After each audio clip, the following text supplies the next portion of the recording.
In the last video, we started with the discussion of the provisions of the Protection of Human Rights Act 1993. Let's continue with the discussion. Functions of the Commission: to initiate an inquiry on its own or complaints made by victims or on their behalf of violation of human rights and its abatement and negligence in the prevention of human rights violations by public servants. Intervene in legal proceedings that involve allegations of human right violations with the approval of the concerned court.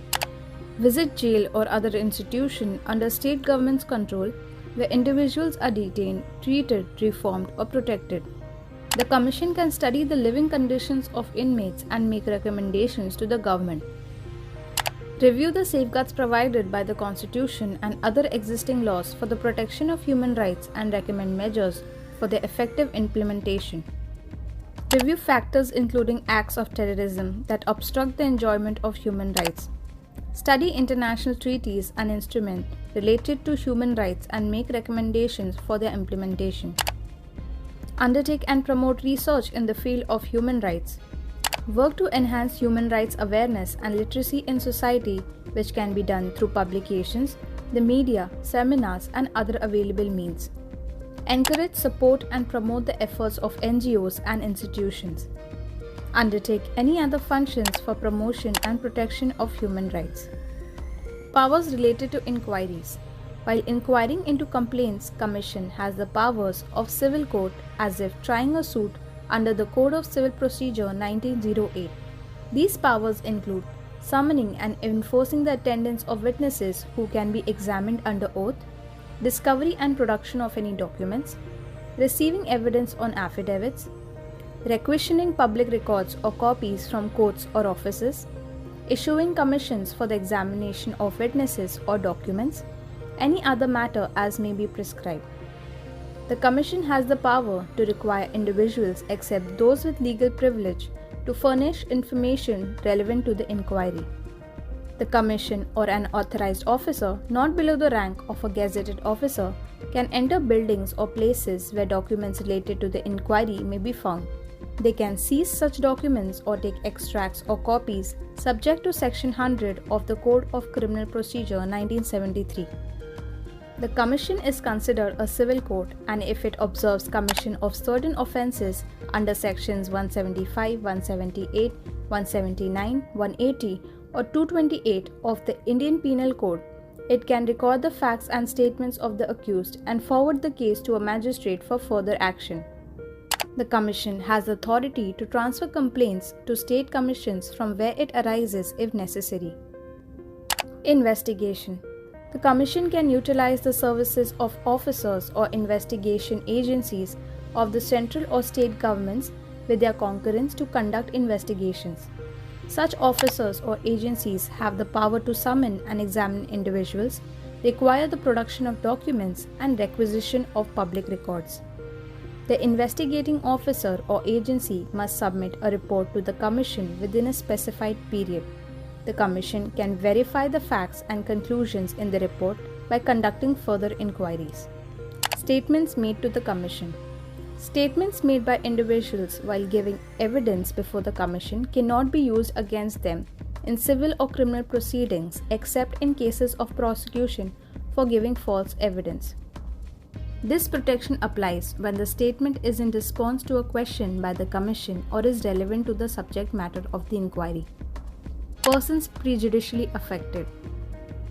If at any stage of the inquiry the Commission believes that someone's reputation is likely to be prejudicially affected by the inquiry, that person should be given a reasonable opportunity to be heard and to produce evidence in their defense.